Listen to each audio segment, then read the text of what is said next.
Hey everyone, नमस्कार सभी को। कौशिक ऑनलाइन क्लासेस में आपका स्वागत है।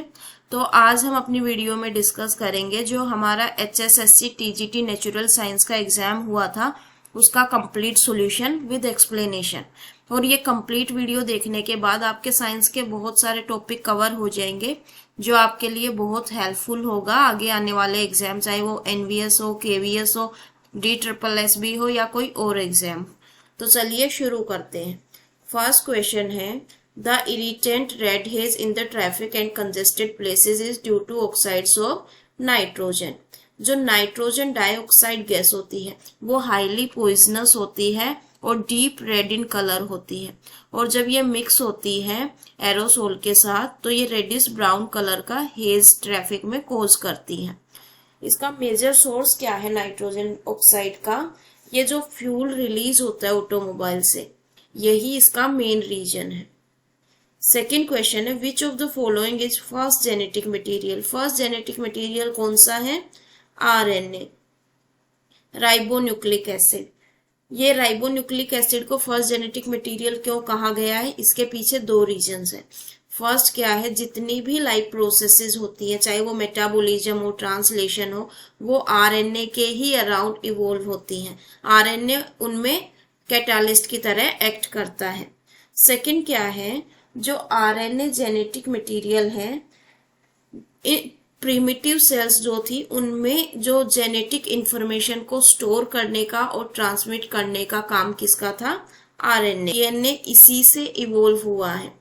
अब जो DNA होता है वो मोर स्टेबल होता है RNA के कंपैरिजन में, लेकिन फर्स्ट जेनेटिक मटेरियल कौन सा है? RNA। नेक्स्ट क्वेश्चन है, in Rutherford scattering experiment, what will be the correct angle for alpha scattering for an impact parameter b is equal to 0? इसमें क्या कह रहा है, जब इम्पैक्ट पैरामीटर 0 हो जाए तो इसमें जो अल्फा स्कैटरिंग का करेक्ट एंगल क्या होगा? रदरफोर्ड स्कैटरिंग एक्सपेरिमेंट में हमने सबने रदरफोर्ड स्कैटरिंग एक्सपेरिमेंट पढ़ा है, जिसमें क्या होता है हम एक बार डिस्कस कर लेते हैं थोड़ा। ये न्यूक्लियस होता है, ये एटम होता है। अब रदरफोर्ड ने क्या बताया था, उन्होंने अल्फा पार्टिकल्स को पास किया था इस एटम के थ्रू। तो अल्फा पार्टिकल्स में हमने क्या देखा, कुछ अल्फा पार्टिकल्स ऐसे थे जो बिल्कुल सीधे निकल गए थे बिना किसी डिफ्लेक्शन के। अल्फा पार्टिकल्स ऐसे थे जो एक्यूट डिफ्लेक्शन शो कर रहे थे, और मतलब 10 या 12,000 अल्फा पार्टिकल में से एक अल्फा पार्टिकल ऐसा था जो सीधा गया और वापस उसी डायरेक्शन में 180 डिग्री पे क्या हो गया? डिफ्लेक्ट हो गया। तो अब हम बात करते हैं इम्पैक्ट पैरामीटर क्या होता है। इम्पैक्ट पैरामीटर हम क्या देखते हैं, जो न्यूक्लियस का सेंटर होता है, यहां से जो पाथ होता है प्रोजेक्टाइल का, वो परपेंडिकुलर डिस्टेंस को हम क्या बोलते हैं?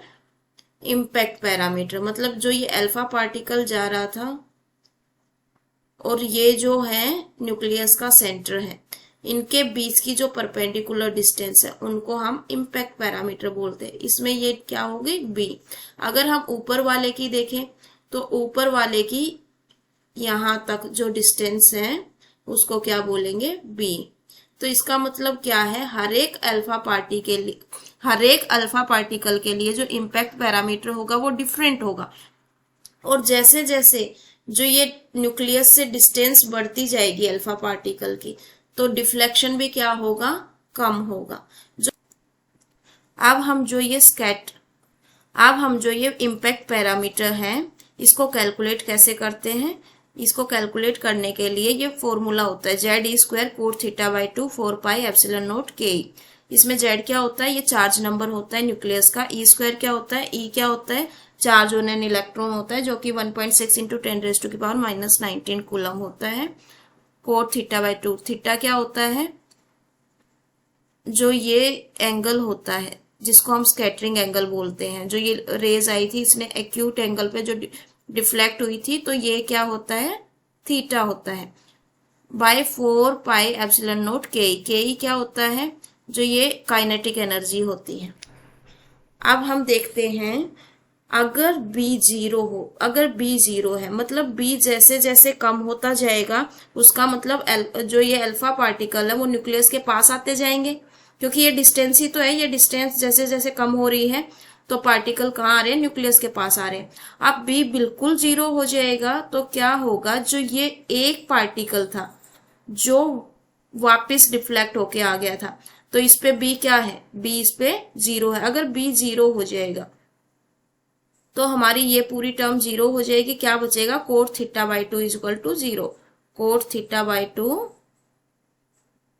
Coat theta by to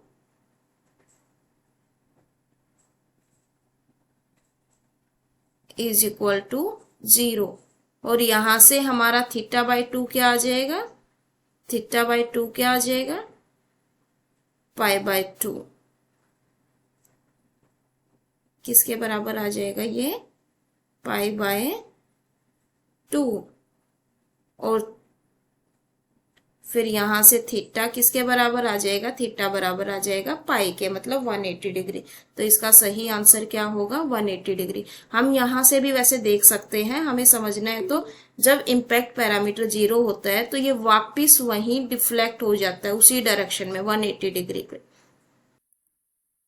dash is cold washing soda. Washing soda किसको कहते हैं, जो Na2CO3 और 10H2O है ये वॉशिंग सोडा होता है। इसका केमिकल नेम क्या होता है, सोडियम कार्बोनेट डेकाहाइड्रेट। और इसकी रिएक्शन क्या होती है, जब NaHCO3 को हीट किया जाता है तो हमें क्या मिलता है, Na2CO3 plus CO2 plus H2O, और इसको सोडा ऐश बोलते हैं। अब इसकी प्रॉपर्टीज क्या होती है, ये क्रिस्टलाइन सॉलिड होता है और ये एसिड के साथ रिएक्ट करता है CO2 देने के लिए। यूजेस क्या होते हैं वॉशिंग सोडा के, जो मोस्ट कॉमन यूज है वो वॉशिंग क्लोथ्स के लिए यूज किया जाता है, सॉफ्टनिंग ऑफ वाटर के लिए यूज किया जाता है, और मैन्युफैक्चरर ऑफ ग्लास के लिए यूज किया जाता है। अब हम देखते हैं next question. Sperm formation continues even in old men, but formation of ovum ceases in women around the age of 50 years. क्योंकि जो विमेन में जो ओवरीज में एग बनते हैं वो बर्थ से पहले ही बनते हैं, बर्थ के बाद कोई एग नहीं बनता है, इसलिए फाइनाइट नंबर ऑफ एग्स होते हैं जो हर मंथ वन रिलीज होता है आफ्टर प्यूबर्टी। और फिर क्या होता है, जब ये खत्म हो जाते हैं तो फॉर्मेशन ऑफ ओव्यूम सीज हो जाती है। नेक्स्ट क्वेश्चन है कॉमन नेम ऑफ C6H5OCS3। तो इसका कॉमन नेम क्या है, एनीसोल। और ये क्या है, एक ऑर्गेनिक कंपाउंड है जिसका फॉर्मूला C6H5OCS3 होता है। और उसका स्ट्रक्चर क्या होता है, जब हम जैसे बेंजीन बनाते हैं तो यहाँ पे किसको अटैच कर देते हैं, मिथोक्सी ग्रुप को अटैच कर देते हैं, OCH3। इसके बॉन्ड कंप्लीट कर लेते हैं, तो इसको हम क्या बोलते हैं, मिथोक्सी बेंजीन भी बोलते हैं। और इसका स्ट्रक्चर ये होता है, कॉमन नेम एनीसोल है और फॉर्मूला C6H5OCS3 है। नेक्स्ट क्वेश्चन है, in Griffith experiment mice infected with S strain virulent die from pneumonia infection. इसमें क्या है, एक जो फ्रेडरिक ग्रिफ्थ नाम के मेडिकल ऑफिसर थे, ब्रिटिश मेडिकल ऑफिसर थे, उन्होंने 1928 में बैक्टीरियम स्ट्रेप्टोकोकस निमोनिया पे एक्सपेरिमेंट किया, जो कि इंसानों में, तो जो बैक्टीरिया स्ट्रेप्टोकोकस था उसके दो स्ट्रेन पाए गए थे, एक वायरुलेंट जिसको एस टाइप भी बोलते हैं, एक नॉन वायरुलेंट जिसको आर टाइप बोलते हैं। जो वायरुलेंट था ये स्मूथ होते हैं, पैथोजेनिक होते हैं, और जो नॉन वायरुलेंट है वो रफ होते हैं और नॉन पैथोजेनिक होते हैं। तो ग्रिफ्थ ने अपने पहले एस स्ट्रेन पे भी एक्सपेरिमेंट किया, और जो आर स्ट्रेन थे, जो नॉन वायरुलेंट थे, आर स्ट्रेन थे, उन पे भी एक्सपेरिमेंट किया। तो उन्होंने अपने ये एक्सपेरिमेंट रिपीट करने से ये पाया गया जो एस स्ट्रेन वायरुलेंट है वो क्या कोज करता है, निमोनिया कोज करता है। नेक्स्ट क्वेश्चन है, motion of an electron is not affected by. अगर मानो कोई इलेक्ट्रॉन मूव कर रहा है विद वेलोसिटी v, और इसका जो इस डायरेक्शन में फोर्स लग रहा है न्यूक्लियस की डायरेक्शन में। तो इलेक्ट्रॉन का पाथ क्या हो जाएगा, ये हो जाएगा। अब इसमें क्या कह रहा है, जो मोशन ऑफ इलेक्ट्रॉन है, मूविंग इलेक्ट्रॉन है, वो किसके द्वारा अफेक्टेड नहीं है। And electric field applied in the direction of motion, अगर इलेक्ट्रिक फील्ड अप्लाई किया गया तो उस टाइम फोर्स क्या हो जाएगा, फोर्स हो जाएगा क्यू ई। क्यू ई क्या है, इलेक्ट्रिक फील्ड। अगर इलेक्ट्रिक फील्ड अप्लाई कर रहे हैं इसका मतलब फोर्स अफेक्ट होगा। फोर्स अफेक्ट होगा तो क्या होगा, मोशन ऑफ मूविंग इलेक्ट्रॉन भी अफेक्ट होगा। तो फर्स्ट में तो क्या है, इससे तो अफेक्ट होगा। सेकंड देखते हैं, magnetic field applied in the direction of motion. अगर मैग्नेटिक फील्ड अप्लाई किया जाता है तो फोर्स क्या होता है, फिर फोर्स होता है F is equal to Q vector V cross product vector B। इसमें B क्या है, मैग्नेटिक फील्ड है, B क्या है, वेलोसिटी।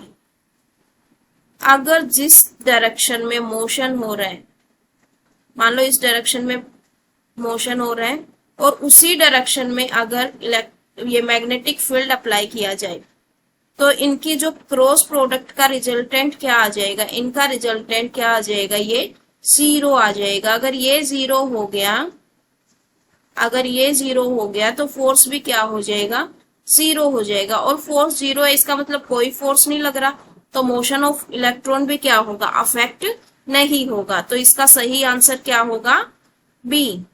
अगर electric field perpendicular to the direction of motion, electric field अगर लगाया जाएगा तो वो फिर भी अफेक्ट करेगा। ऐसे ही मैग्नेटिक फील्ड अप्लाई किया जाए perpendicular to the direction of motion, अगर परपेंडिकुलर होगा तो ये क्या हो जाएगा, F बराबर है Q V B. Q V B, अगर ये परपेंडिकुलर होगा तो इसका मतलब फोर्स भी अप्लाई होगा, फोर्स अप्लाई होगा तो मूविंग इलेक्ट्रॉन का मोशन भी अफेक्ट होगा। तो इसका सही आंसर क्या होगा, बी ऑप्शन। नेक्स्ट क्वेश्चन है, the primary and secondary immune responses are carried out with the help of two special type of lymphocytes present in our blood. तो ये कौन सी होती है, B lymphocyte and T lymphocytes. B lymphocytes and T lymphocytes, ये जो WBC होती है उन्हीं का टाइप होती है। और जो बी लिम्फोसाइट्स होती हैं वो क्या होती हैं, वो बोन मैरो से डिराइव होती है। और जो टी लिम्फोसाइट्स होती हैं वो थाइमस से डिराइव होती है। बी लिम्फोसाइट्स प्रोड्यूस करती है antibodies, T lymphocytes antibodies produce नहीं करती है। अब हम देखते हैं प्राइमरी एंड सेकेंडरी रिस्पॉन्सेज क्या होते हैं। जब हमारी बॉडी किसी एंटीजन के कॉन्टेक्ट में आती है तो क्या होता है, जो ये लिम्फोसाइट्स होती है, बी लिम्फोसाइट्स होती हैं, ये क्या करती हैं, उसी पर्टिकुलर एंटीजन के अगेंस्ट एंटीबॉडी बनाना शुरू कर देती है और उन पे रिएक्ट करके उनको किल कर देती है। अब primary and secondary immune responses क्या होते हैं, जब कोई एंटीजन हमारी बॉडी में एंटर करता है तो जो पहला रिस्पॉन्स होता है जो कि स्लो होता है, कम इंटेंसिटी का होता है और कम एंटीबॉडीज के साथ होता है, वो कौन सा रिस्पॉन्स होता है, प्राइमरी होता है। और दोबारा जब वो अटैक करता है तो एक बूस्टर की तरह रिएक्शन आता है, वो किससे आता है, सेकेंडरी इम्यून सिस्टम। इसकी इंटेंसिटी बहुत ज्यादा होती है, इसमें एंटीबॉडीज भी ज्यादा होती है और ये क्या होता है, उसको पूरी तरह से किल कर देता है। नेक्स्ट क्वेश्चन है, at constant temperature the pressure of a fixed amount of gas varies inversely with its volume, this is known as. तो ये कौन सा लॉ होता है, ये बोयल्स लॉ होता है। बोयल्स लॉ क्या कहता है, क्या कांस्टेंट टेम्परेचर पर जो प्रेशर है किसी गैस के द्वारा एक्सर्ट किया गया है वो इनवर्सली प्रोपोर्शनल होगा वॉल्यूम जो उसके द्वारा ऑक्यूपाइड की गई है एट कांस्टेंट टेम्परेचर। अब हम चार्ल्स लॉ भी देखते हैं। चार्ल्स लॉ क्या होता है, मतलब चार्ल्स लॉ में वॉल्यूम डायरेक्टली प्रोपोर्शनल होती है टेम्परेचर के एट कांस्टेंट प्रेशर। क्या कांस्टेंट होगा इसमें, प्रेशर। बोयल्स लॉ में क्या होता है, प्रेशर इनवर्सली प्रोपोर्शनल होता है वॉल्यूम के at constant temperature. Gay Lussac law क्या कहता है? गे लुसाक लॉ के अकॉर्डिंग जो at same temperature and pressure all gases combine और produce in simple ratio of volume. मतलब same condition temperature and pressure की जो होती है उसमें क्या होता है, सभी गैसेस कंबाइन होती है या प्रोड्यूस होती है वॉल्यूम के सिंपल रेशियो में। एवोगाड्रो लॉ क्या कहता है? ये भी क्या कहता है? Under same condition of temperature and pressure equal volume of different gases contain and equal number of molecules. मतलब जो इक्वल वॉल्यूम होती है अलग अलग गैसेस की, उनमें क्या पाए जाते हैं? इक्वल नंबर ऑफ वॉल्यूम पाए जाते हैं। ये एवोगाड्रोस लॉ की स्टेटमेंट है। नेक्स्ट क्वेश्चन है, the separated bands of DNA are cut out from the agarose gel and extracted from the gel piece. This step is known as elution.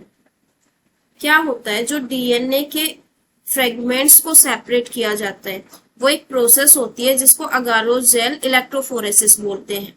वो एक high resolution method है जिसमें DNA के fragments को separate किया जाता है on the basis of size. अब ये सेपरेट होने के बाद इनको जो कट आउट किया जाता है एगारोस जेल से और एक्सट्रैक्ट किया जाता है जेल पीस से, वो किस प्रोसेस के थ्रू होता है? एल्यूशन। एल्यूशन में क्या होता है? एल्यूशन में पहले जो ये डीएनए फ्रेगमेंट्स हैं इनकी स्टेनिंग की जाती है इथिडियम ब्रोमाइड के द्वारा। उसके बाद यूवी रेडिएशन से विजुअलाइज किया जाता है। उसमें क्या होता है? जो डीएनए अपीयर्स होते हैं वो ब्राइट ऑरेंज कलर के होते हैं और इन डीएनए बैंड्स को कट आउट किया जाता है जेल से। इस प्रोसेस को क्या बोलते हैं? एल्यूशन। नेक्स्ट क्वेश्चन देखते हैं, colours of thin films result from. तो ये किसकी वजह से होता है? Interference of light. Interference of light क्या होता है? ये एक फिनोमिना होता है मल्टीपल लाइट वेव्स का जो एक दूसरे के साथ इंटरेक्ट करती है अंडर सर्टेन सर्कमस्टेंसेस। और क्या करती हैं ये causing the combined amplitude of the wave to either increase or decrease. देखो क्या होता है, जब लाइट रे स्ट्राइक करती है top surface of thin film, अगर ये थिन फिल्म है, जब लाइट स्ट्राइक करती है इसके टॉप सरफेस से, तो क्या होगा? इसमें से कुछ तो reflect back into the air हो जाएगी और कुछ क्या होगी? रिफ्रैक्ट होके इसके बॉटम सरफेस पे टकराएगी और उससे रिफ्लेक्ट होगी। तो इसमें क्या होता है? जो ऑब्जर्वर की आंख होती है वहां तक इन वेवलेंथ को, इनको वेव्स को पहुंचने के लिए अलग अलग डिस्टेंस ट्रेवल करनी पड़ती है। तो इसमें क्या होता है? जो ये लाइट रेस ऑब्जर्वर की आंख तक पहुंचती है उसके लिए उन्हें अलग अलग डिस्टेंस ट्रेवल करना पड़ता है। कोई कम डिस्टेंस ट्रेवल करता है तो कोई ज्यादा डिस्टेंस ट्रेवल करता है। तो क्या होता है? इनकी लेंथ में डिफरेंस आता है। तो ये पाथ डिफरेंस क्या करता है? ये लीड करता है कंस्ट्रक्टिव एंड डिस्ट्रक्टिव इंटरफेरेंस को, जिसकी वजह से क्या होता है? जो हमें कलरफुल पैटर्न दिखता है और हम क्या देख पाते हैं? कलर्ड स्पेक्ट्रम देख पाते हैं। और ये किसकी वजह से होता है? ये इंटरफेरेंस ऑफ लाइट की वजह से। अब डिस्पर्शन ऑफ लाइट क्या होता है? डिस्पर्शन ऑफ लाइट में क्या होता है? एक फिनोमिना होता है स्प्लिटिंग करने का beam of white light into 7 colours. अब जब एक व्हाइट लाइट को एक प्रिज्म के थ्रू पास किया जाता है तो वो स्प्लिट हो जाती है 7 डिफरेंट कलर में। इसी को क्या बोलते हैं? Dispersion of light. Absorption of light क्या होता है? जो लाइट क्या होती है? प्रोसेस होती है जिसके द्वारा लाइट को एब्जॉर्ब किया जाता है और एनर्जी में कन्वर्ट किया जाता है। स्कैटरिंग ऑफ लाइट क्या होता है? स्कैटरिंग ऑफ लाइट में क्या होता है? जो लाइट स्प्रेड हो जाती है सभी डायरेक्शन में, किसके द्वारा? Dust particles, pre water molecules and molecules of the gas के द्वारा, जो कि एटमॉस्फेयर में प्रेजेंट होते हैं। तो मतलब लाइट का स्प्रेड होना, लाइट का स्कैटर्ड होना अलग अलग मीडियम के थ्रू। नेक्स्ट क्वेश्चन है, the gene pool remains a constant, this is called. तो इसको क्या बोलते हैं? Genetic equilibrium. जीन पूल क्या होता है? Gene pool combination of all the genes present in a reproducing population और स्पेसीज। एक रिप्रोड्यूसिंग पॉपुलेशन में जितने भी जीन्स प्रेजेंट होते हैं उनके कॉम्बिनेशन को क्या बोलते हैं? Gene pool. नेक्स्ट क्वेश्चन देखते हैं, observed order of carbocation stability. Carbocation क्या होता है? कार्बन पे कैटायन, मतलब कार्बन पे पॉजिटिव चार्ज। और इसकी स्टेबिलिटी कैसे होती है? जैसे जैसे कार्बन से ज्यादा एल्काइल ग्रुप जुड़ेंगे, अगर कोई कार्बन है उससे जो ज्यादा एल्काइल ग्रुप अटैच होंगे तो उसकी स्टेबिलिटी मैक्सिमम होगी। अब हम इसमें देखते हैं, इस पे एक भी ग्रुप नहीं है, इस पे एक ग्रुप है, प्राइमरी है, ये सेकेंडरी है, ये टर्सरी है। टर्सरी मतलब इसमें 3 एल्काइल ग्रुप जुड़े हुए, लेकिन इसकी स्टेबिलिटी सबसे ज्यादा होनी चाहिए, इसकी कम दिखा रखी है। सेकेंड देखते हैं, इसकी सबसे कम है, ज्यादा है, ज्यादा। हाँ ये देखो, इसमें क्या है, जो ये टर्सरी कार्बन है इसमें क्या है, इस कार्बन से 3 एल्काइल ग्रुप जुड़े हैं तो ये मोस्ट स्टेबल है, इससे 2 जुड़े हुए ये इससे लेस स्टेबल है, और ये स्टेबिलिटी इस ऑर्डर में क्या हो रही है, डिक्रीज हो रही है। तो ऑप्शन कौन सा सही होगा, बी, क्योंकि जैसे जैसे एल्काइल ग्रुप बढ़ते जाते हैं, attachment of alkyl group to a carbon बढ़ते जाते हैं तो स्टेबिलिटी भी बढ़ती जाती है। Next question, which of the following has greatest biodiversity on earth. तो इसका आंसर होगा second, largely tropical Amazonian rain forest, क्योंकि इसमें क्या है, ये रेन फॉरेस्ट, ये ट्रॉपिकल रेन फॉरेस्ट ब्राजील में है और इसमें अर्थ की ग्रेटेस्ट बायोडाइवर्सिटी पाई जाती है, क्योंकि ये होम है 40,000 स्पीसीज ऑफ प्लांट्स का, 3,000 फिशेज, 1300 बर्ड्स की स्पीसीज पाई जाती है, 427 मैमल्स की, 427 ही amphibians, 378 reptiles and 1,25,000 species of invertebrate यहाँ पाई जाती है। तो ग्रेटेस्ट बायोडाइवर्सिटी ऑन अर्थ क्या होगा, option B. Next question, typical nucleosome contains. सबसे पहले समझो न्यूक्लियोसोम क्या होता है। जो हिस्टोन प्रोटीन्स होते हैं न्यूक्लियस के अंदर, हिस्टोन प्रोटीन्स क्या होते हैं, पॉजिटिव प्रोटीन्स होते हैं, उसके अराउंड क्या होता है, डीएनए रैप किया जाता है हिस्टोन प्रोटीन के अराउंड, और इस स्ट्रक्चर को क्या बोलते हैं, न्यूक्लियोसोम बोलते हैं। और इसमें क्या होता है, अप्रोक्सीमेटली 200 बेस पेयर्स होते हैं जो डीएनए हेलिक्स के रैप किए जाते हैं हिस्टोन ऑक्टामर के। तो करेक्ट आंसर क्या होगा, 200 बीपी ऑफ डीएनए हेलिक्स।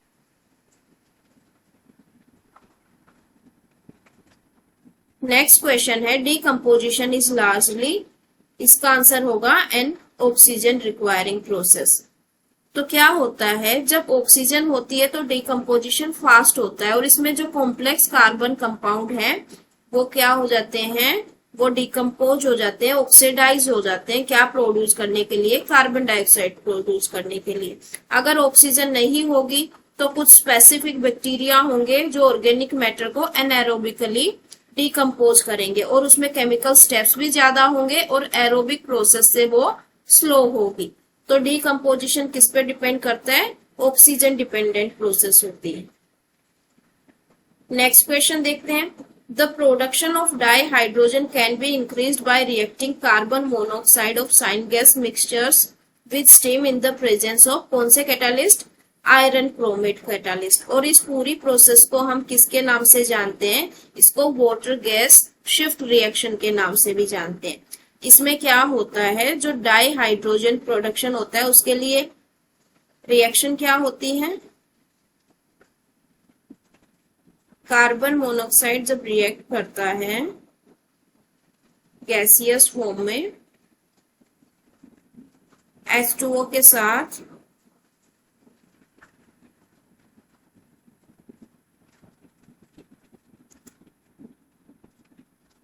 कौन से कैटालिस्ट की प्रेजेंस में, हमने अभी देखा है आयरन क्रोमेट की प्रेजेंस में, आयरन क्रोमेट की प्रेजेंस में।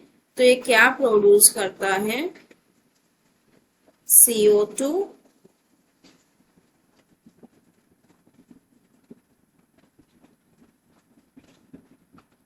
Plus dihydrogen.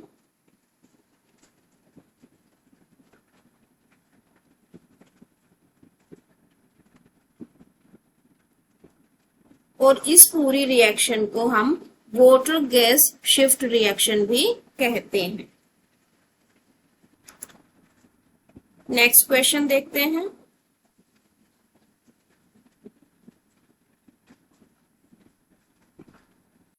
नेक्स्ट गिया डेवलप फर्दर एंड बिकम। माइक्रोस्पोरेंगिया क्या होता है, ये एक स्ट्रक्चर होता है प्लांट्स मेल रिप्रोडक्टिव ऑर्गन का, जहां पोलन का डेवलपमेंट होता है।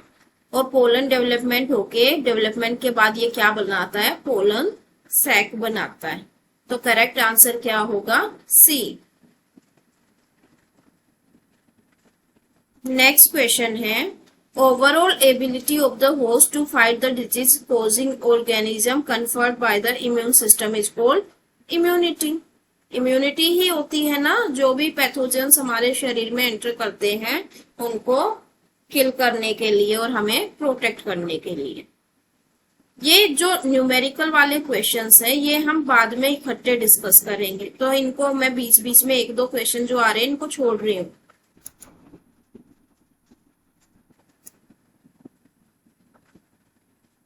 नेक्स्ट क्वेश्चन है, parturition is induced by a complex.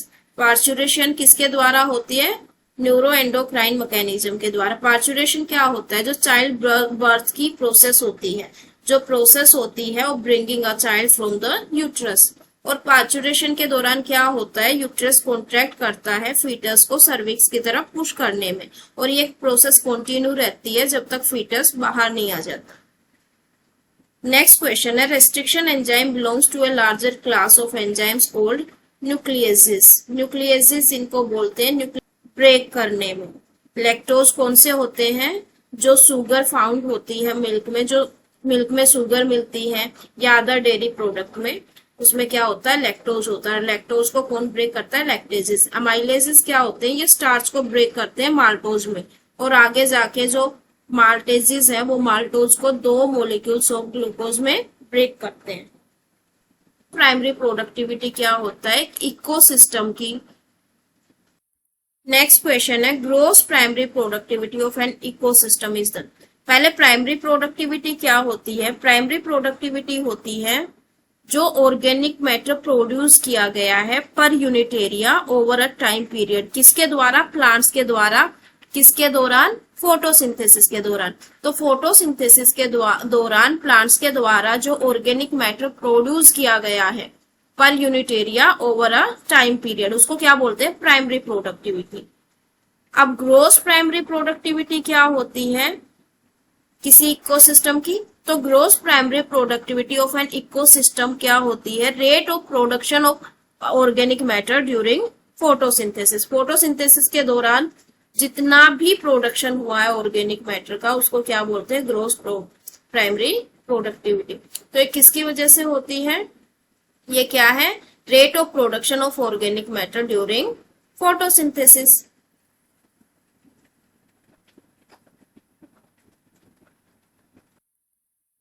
Next question है, amino acids are joined by which bond. जो एमिनो एसिड्स होते हैं वो कौन सी बॉन्ड के द्वारा ज्वाइन होते हैं, तो वो कौन सी बॉन्ड के द्वारा ज्वाइन होते हैं, पेप्टाइड बॉन्ड। इसको हम अमाइड बॉन्ड भी बोलते हैं। और ये किस किस के बीच बनती है, जो नाइट्रोजन होता है एक एमिनो एसिड का, और दूसरे जो एमिनो एसिड का कार्बोनाइल कार्बन होता है, इनके बीच ये अमाइड या पेप्टाइड बॉन्ड बनती है। तो पेप्टाइड बॉन्ड किसके बीच बनती है, जो एमिनो एसिड का नाइट्रोजन होता है और दूसरी तरफ से जो कार्बोनाइल कार्बन होता है उसके बीच में ये पेप्टाइड बॉन्ड बनती है। अब हाइड्रोजन बॉन्ड क्या होती है, हाइड्रोजन बॉन्ड क्या होती है, हाइड्रोजन और किसी इलेक्ट्रोनेगेटिव एटम के बीच में जो बॉन्ड होती है उसको हाइड्रोजन बॉन्ड बोलते हैं। इसमें हाइड्रोजन होता है और हाइड्रोजन किससे अटैच होता है, किसी इलेक्ट्रोनेगेटिव मॉलिक्यूल से ही, किसी इलेक्ट्रोनेगेटिव एटम से ही अटैच होता है, और इलेक्ट्रोनेगेटिव एटम किसी दूसरे मॉलिक्यूल्स का। इनके बीच जो बॉन्ड बनेगी वो क्या होगी, हाइड्रोजन बॉन्ड। कोवलेंट बॉन्ड क्या होती है, शेयरिंग ऑफ इलेक्ट्रॉन से जो बॉन्ड बनती है उसको हम कोवलेंट बॉन्ड कहते हैं। एमिनो एसिड का क्या आंसर होगा, तो इसका आंसर तो बी होगा जो मैंने अभी बताया है। फेलिंग सॉल्यूशन ए इज क्या होता है, फेलिंग सॉल्यूशन ए एक aqueous solution of copper sulphate होता है। तो इसका आंसर क्या होगा, ए होगा। और इसको कैसे प्रिपेयर किया जाता है, इसको जब पेंटाहाइड्रेटेड कॉपर सल्फेट को डिस्टिल्ड वाटर में डिजोल्व किया जाता है और कुछ ड्रॉप्स डाइल्यूट सल्फ्यूरिक एसिड की डाली जाती है, तब क्या होता है, फेलिंग ए सॉल्यूशन बनता है। और ये कैसा होता है, कलर में ब्लू होता है। ये क्यों होता है, क्योंकि जो कॉपर प्रेजेंट होता है सॉल्यूशन में उसका कलर क्या होता है, वो क्या करता है, फैलिंग एयर सॉल्यूशन का कलर क्या कर देता है, ब्लू कर देता है। नेक्स्ट क्वेश्चन है, after which stage cells walls are laid down leading to the organisation of the typical female gametophyte or embryo sac. तो कौन सी स्टेज के बाद जो सेल वॉल लेट डाउन हो जाती है, क्या करने के लिए, जो टिपिकल गैमेटोफाइट होता है उसका ऑर्गेनाइजेशन। तो जो ये एम्ब्रियोसेक होता है, इसकी बिगिनिंग जो होती है, ये बनना जब शुरू होता है, ये कब शुरू हो जाता है, जब न्यूक्लियस का डिवीजन होता है। न्यूक्लियस डिवाइड होके कितने न्यूक्लियाई बनाता है, 2 न्यूक्लियाई बनाता है। अब जो ये 2 न्यूक्लियाई होते हैं, ये भी मायोटिक डिवीजन करते हैं, आगे दो मायोटिक डिवीजन करते हैं। ये पहले डिवाइड होगा तो कितने बनाएगा, 2 न्यूक्लियाई। ये भी क्या कितने बनाएगा, 2। इसके बाद ये 2 का दोबारा मायोटिक डिवीजन होगा तो टोटल कितने हो जाएंगे, 4 ऊपर हो जाएंगे और 4 ये इनसे बन जाएंगे, क्योंकि एक कितने प्रोड्यूस कर रहे हैं, 2 बना रहे हैं। तो टोटल कितने हो गए ये लास्ट में, जब एम्ब्रियोसेक बनता है तो टोटल कितने हो जाते हैं, 8 न्यूक्लियेट स्टेज। कितनी हो जाती है, 8 न्यूक्लियेट स्टेज। इसका मतलब 8 न्यूक्लियाई प्रेजेंट होते हैं एक सिंगल सेल में, और इस पॉइंट पे जो सेल वॉल क्या होती है, वो लेट डाउन हो जाती है, क्या करने के लिए, organisation of typical female gametophyte. हमने यहाँ तक क्वेश्चन अपने कंप्लीट कर लिए हैं। अब आगे के जो क्वेश्चन हैं हम पार्ट 2 में कंप्लीट करेंगे। अगर आपको वीडियो पसंद आया है तो लाइक शेयर कमेंट जरूर करें। Thank you.